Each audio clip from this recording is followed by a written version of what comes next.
There are three things that you need, to create psychological safety. One, model vulnerability.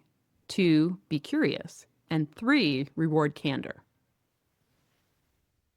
I see you writing down. You want me to repeat them, Dan? Yes, please, please, Okay. please, please. Model. Model vulnerability. Be curious. I'm vulnerable right now, by the way. So there we go. And then reward candor. And when I talk about model vulnerability, that's where you as the leader, you need to go first. And you need to show that it's okay to be wrong. It's okay to ask questions. And it's okay to have failed. I like to tell the story about when I failed analytical chemistry. I was going to be a chemist when I grew up. Since grade 8, I was going to be a chemist. And I'm in university, I'm taking analytical chemistry. I walk into the exam and I'm like, did I take this class? What is this on the exam? That was the end of my chemistry degree. I mean, it brought me to technology and that's why I'm here. But I like to show like, hey, you don't know everything. And I'll also share, even in business as a leader, I one time had to shut down the company that I was running because we couldn't get the revenue model right and our investors were tired. So I had, I held a funeral for the company and we ended it with, what did we learn? Like we built fantastic software, but we couldn't get, the money to flow in the way that we needed it to. So it wasn't that the people were wrong, it turns out that our timing was off. We were too far ahead of the curve. 3 years later, another company made it work. But, the point there is to say you want to model that vulnerability of I've been wrong. I've been in situations where things didn't work, but it didn't make me any less of a good person. It didn't make me, not have value for the ideas that I bring to the table and the service that I provide. And then you want to be curious. And my favorite question I like to ask is, what do you need?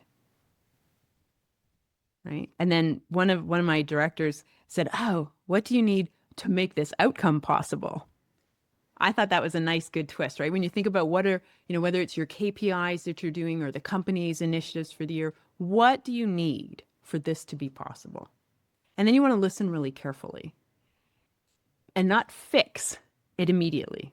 Right? The first thing you want next, because that's when you move to number 3, is you want to reward candor. Thank you for sharing with me that that's what you need. Let me think about it and see if I have more questions or what I can come back and do. Because that's when you're showing, if you just like right away, you're like, well, did you really care? But to show somebody that they matter, they need to see that you take time to be thoughtful about what it is they just shared with you. Now, if you can fix it right away, do it after that period of time. And if you can't, come back and model vulnerability.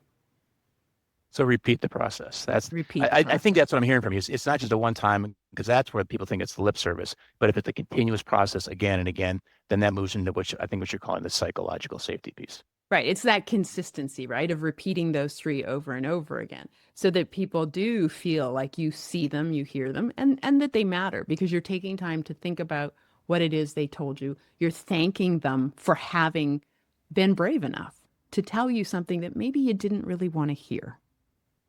Yeah, I mean, I put it back in my thing in the chat. I said, communication consensus across the team. When I don't feel like I'm being heard, right, and I don't feel like they care what I'm saying about it, that's my checkout point. Like, okay, it's your change, not my change.